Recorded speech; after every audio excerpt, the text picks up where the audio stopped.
രാഷ്ട്രീയ കേരളം ഉറ്റുനോക്കുന്നത് തിരുവനന്തപുരത്തേക്കാണ്. ചരിത്രത്തിൽ ആദ്യമായിട്ട് ഒരു കോർപ്പറേഷൻ ഭരണം NDA പിടിക്കുമോ എന്ന് ഏവരും ആകാംക്ഷയോടുകൂടി തന്നെ ഉറ്റുനോക്കുകയാണ്. 21, 15, 40, 1 എന്ന രീതിയിലേക്ക് കാര്യങ്ങൾ പോകുന്നു. തിരുവനന്തപുരത്ത് ഏറ്റവും വലിയ ഒറ്റകക്ഷിയായി മാറുവാനൊരുങ്ങി NDA അല്ലെങ്കിൽ BJP എന്ന ഒരു വാർത്ത ബിഗ് ബ്രേക്കിംഗ് നമുക്ക് ഇവിടെ നൽകാൻ സാധിക്കും. സർക്കാരിനെ അക്ഷരാർത്ഥത്തിൽ ഞെട്ടിച്ചിരിക്കുകയാണ് ഈ തദ്ദേശ സ്ഥാപനങ്ങളിലേക്കുള്ള തെരഞ്ഞെടുപ്പ്.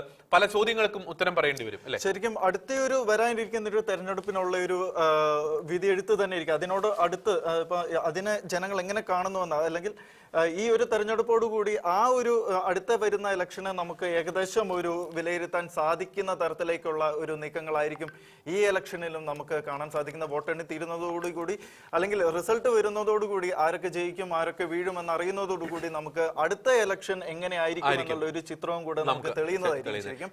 NDA തിരുവനന്തപുരത്ത് 42ലേക്ക് അവരുടെ ലീഡ് നില ഉയർത്തിയിരിക്കുന്നു. 42, ഇനി 10 സീറ്റ് കൂടി അവർ നേടിക്കഴിഞ്ഞാൽ അവിടെ തിരുവനന്തപുരം കോർപ്പറേഷൻ ചരിത്രത്തിൽ ആദ്യമായി BJP NDA പിടിച്ചെടുക്കും എന്ന സുപ്രധാനമായിട്ടുള്ള ബിഗ് ബ്രേക്കിംഗ് പ്രേക്ഷകർക്കായി നൽകുന്നതായിരിക്കും.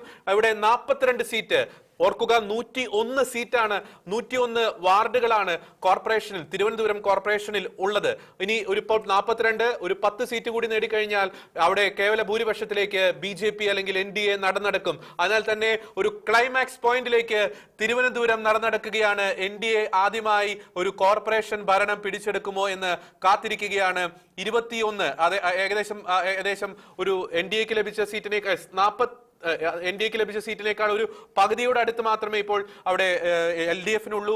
UDF 15, അതേഴ്സ് 1 എന്ന രീതിയിലേക്കാണ് അവിടെ തിരുവനന്തപുരത്തെ കാര്യങ്ങളുടെ പോക്ക്. ഇനി ഏവരും ഉറ്റുനോക്കുന്ന ഒരു ചോദ്യമുണ്ട്, BJPയെ മാറ്റുവാൻ അവിടെ മുന്നണികൾ തലസ്ഥാന നഗരിയിൽ ഒന്നിക്കുമോ എന്നൊരു